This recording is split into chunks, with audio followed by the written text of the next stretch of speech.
Hello friends, स्वागत है आपका हमारे चैनल पर जिसका नाम है पृथ्वी स्टडी पॉइंट। क्लास है इंजीनियरिंग की, सब्जेक्ट है मैकेनिक्स ऑफ सॉलिड और आज की क्लास में हम बेंडिंग इक्वेशन का डेरिवेशन करने वाले हैं।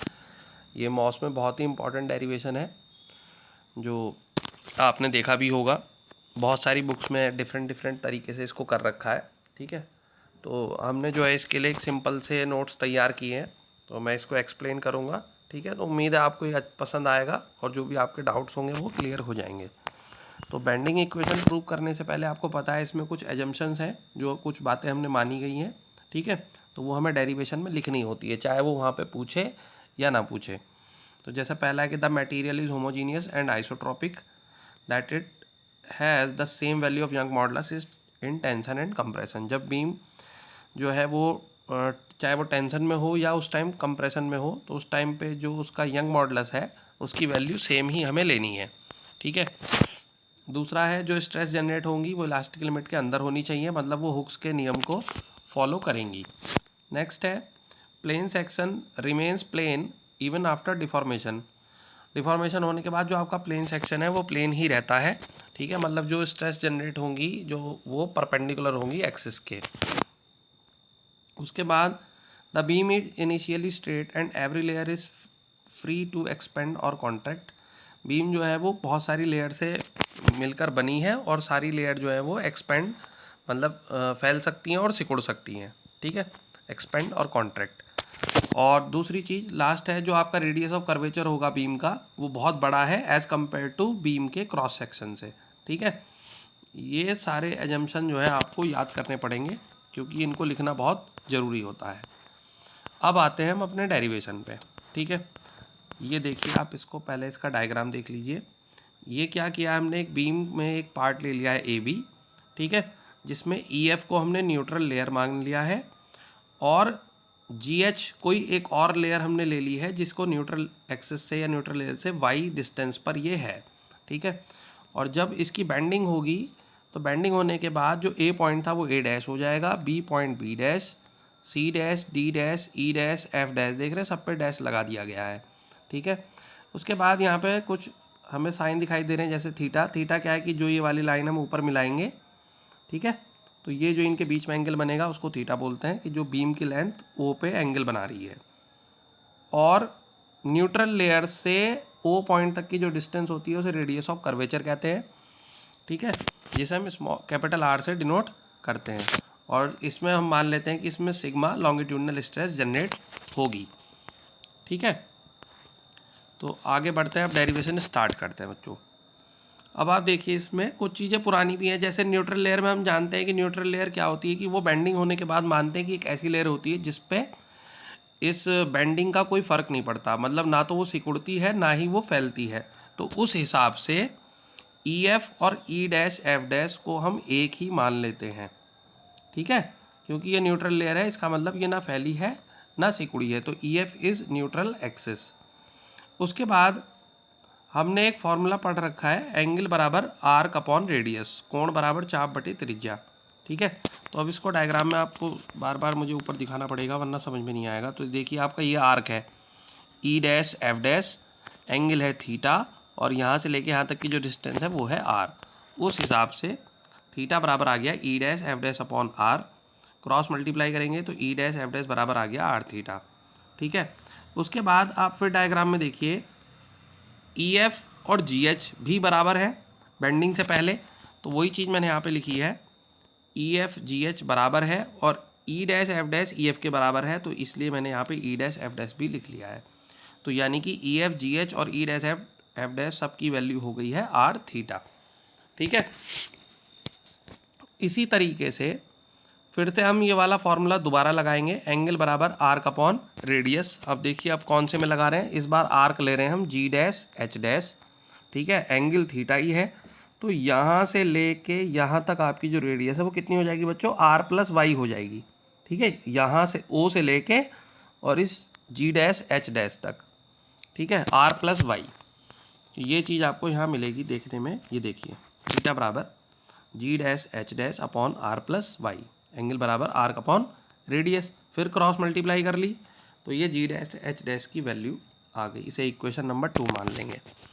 उसके बाद हम क्या कर रहे हैं, स्ट्रेन इन GH। आप जानते हैं स्ट्रेन क्या होता है, change in dimension upon original dimension.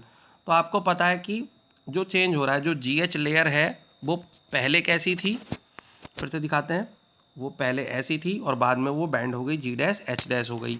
तो आपका चेंज कितना हुआ बच्चों, G' H' माइनस GH जो चेंज हुआ अपॉन ओरिजिनल कितना था, GH था। तो फिर मैंने क्या किया, इक्वेशन 1 और 2 से यहाँ पे G' H' और GH की वैल्यू पुट कर दी, R plus Y theta minus R theta upon R theta. इसकी मल्टीप्लाई कर देंगे आप तो R थीटा से R थीटा कट जाएगा, यहाँ पर Y theta upon R theta बचेगा, फिर ये थीटा से थीटा भी कट जाएगा। तो इस तरह से हमें GH लेयर में स्ट्रेन मिल जाएगी Y अपॉन R। इसको हम मान लेंगे इक्वेशन नंबर 3। यहाँ तक आपको समझ में आया होगा, बहुत ही आराम से स्टेप बाय स्टेप समझाया जा रहा है, ठीक है, बहुत सिंपल है, लेकिन आपको एक दो बार प्रैक्टिस करेंगे तो ये आ जाएगा आपको बेंडिंग इक्वेशन, ठीक है। आगे बढ़ते हैं, फिर हमने हुक का नियम भी पढ़ रखा है, ठीक है। तो strain in GH due to tensile force, तो यहाँ से जो हमने स्ट्रेन लिखी है सिग्मा अपॉन ई, ये हुक्स के नियम से ही आई है, ठीक है। आपको ध्यान होगा हुक का नियम में था कि सिग्मा प्रोपोर्शनल होता है ई के, ठीक है, और जब प्रोपोर्शनल का साइन हटाया था तो ई और कैपिटल ई इस तरीके से आया था, तो यानी कि ई बराबर आ जाएगा सिग्मा अपॉन ई, है ना। तो वही ये ई बराबर सिग्मा अपॉन ई वहाँ से आया है, strain in GH due to tensile force, जहाँ पर ई क्या चीज़ है, मॉडुलस ऑफ इलास्टिसिटी है। तो अब आप ध्यान से देखिए, इक्वेशन नंबर 3 में भी स्ट्रेन इन लेयर GH लिखी है और ये इक्वेशन 4 में भी GH लेयर की स्ट्रेन है, दोनों को हम इक्वल कर देंगे। जब इक्वल कर देंगे तो सिग्मा अपॉन ई बराबर वाई अपॉन आर, ये ऐसा हमें कुछ रिलेशन मिल जाएगा। तो ये आधी बेंडिंग इक्वेशन हमारी यहाँ तक आ चुकी है, ठीक है, जिसको मैंने इक्वेशन नंबर 5 मान लिया है। अब इसमें किसी गिवन सिचुएशंस में ई और आर कांस्टेंट होते हैं, इसलिए सिग्मा वाई के प्रोपोर्शनल हो जाएगा, ठीक है।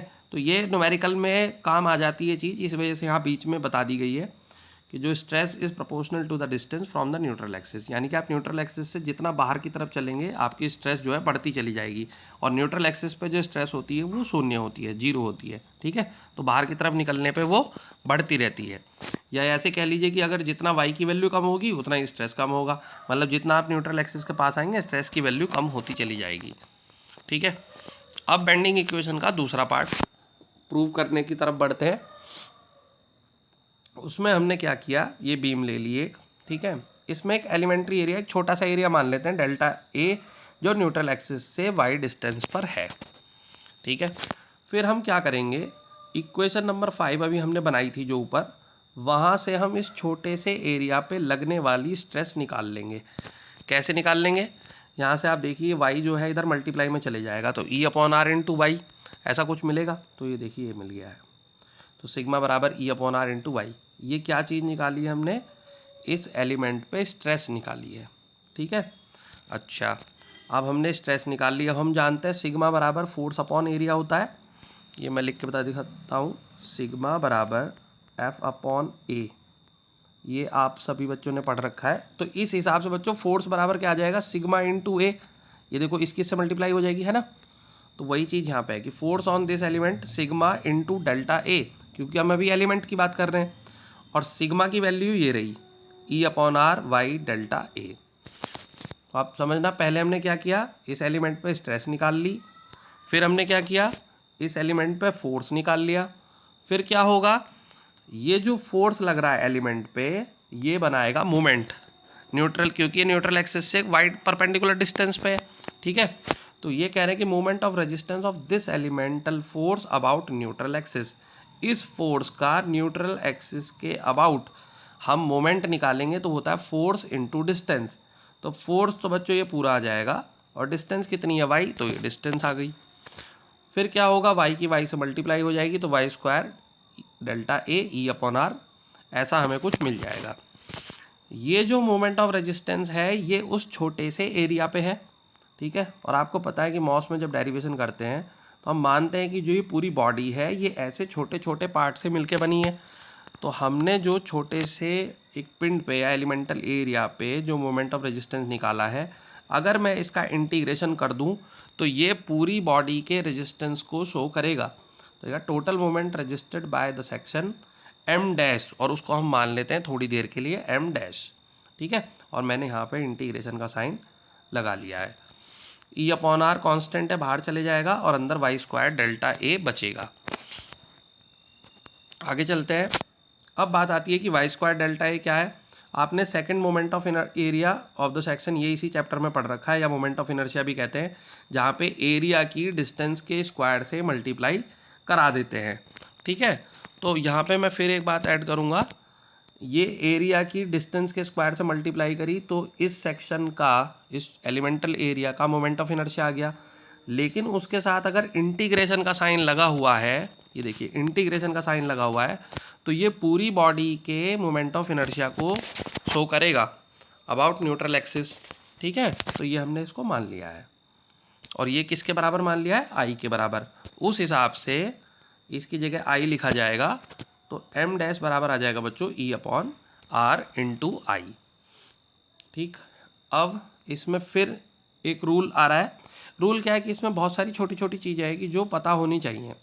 अब कहते हैं कि जो मोमेंट ऑफ रेजिस्टेंस आपने टॉपिक पढ़ा होगा, उसमें कहते हैं कि इक्विलिब्रियम की कंडीशन में जब बाहर से लगाया गया बेंडिंग मोमेंट और जो बीम के अंदर बेंडिंग स्ट्रेस जनरेट होती है, या जो फोर्स जनरेट होते हैं टेंसाइल और कंप्रेसिव, उनके द्वारा जो मोमेंट बनता है वो इक्वल हो जाते हैं, तब बीम की बेंडिंग रुक जाती है, ठीक है। मैं फिर से एक बार बता रहा हूँ कि जब बाहर से लगाए गए मोमेंट और अंदर से जनरेट हुए मोमेंट की वैल्यू इक्वल हो जाती है तो बीम की बेंडिंग रुक जाती है।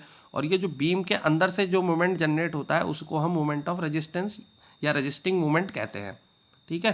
तो यहाँ पे देखिए हमने इसको m बराबर m डैश मान लिया है, इस वजह से इस m डैश की जगह m आ जाएगा जो बाहर से लगाया गया बेंडिंग मोमेंट है। तो m बराबर ई अपॉन आर इंटू आई, और ये आई आ जाएगा इसके अपॉन में। इस तरीके से हमें इक्वेशन मिलेगी यहाँ से m अपॉन आई बराबर ई अपॉन आर। ये बेंडिंग इक्वेशन का दूसरा हिस्सा आ गया। और फिर हम इक्वेशन 5 और 6 को मिला के जब लिख देंगे तो ये हमें बेंडिंग इक्वेशन मिलेगी, m upon I sigma upon Y बराबर ई अपॉन आर। इसी को ही बेंडिंग इक्वेशन कहते हैं, जिसके आपके न्यूमेरिकल भी हैं और ये डेरिवेशन भी एग्जाम में कई बार आ रखा है, ठीक है। इक्वेशन 5 में फिर से दिखा देता हूँ, देखिए ये है ई अपॉन आर और सिग्मा अपॉन वाई, और जब इक्वेशन 6 आएगी तो वहाँ पे भी यही है E upon R M upon Y. तो हम दोनों को मिला के इस तरीके से लिख सकते हैं। ये आपकी बेंडिंग इक्वेशन का प्रूफ हो गया, ठीक है। उम्मीद करता हूँ बच्चों आपको ये समझ में आया होगा। बहुत ही सिंपल तरीके से मैंने इसको एक्सप्लेन करने की कोशिश की है, अलग अलग बुक्स में अलग अलग तरीके से कर रखा है, ठीक है। अगर अच्छा लगा हो बच्चों, समझ में आया हो, तो वीडियो को लाइक ज़रूर करना और अपने फ्रेंड्स के साथ शेयर कर लेना। और जिन्होंने अभी तक चैनल सब्सक्राइब नहीं किया वो चैनल सब्सक्राइब कर ले, ताकि चैनल से जुड़ी सभी वीडियो उनको मिलती रहें। मिलेंगे नेक्स्ट क्लास में नए वीडियो के साथ, तब तक पढ़ते रहिए, खुश रहिए।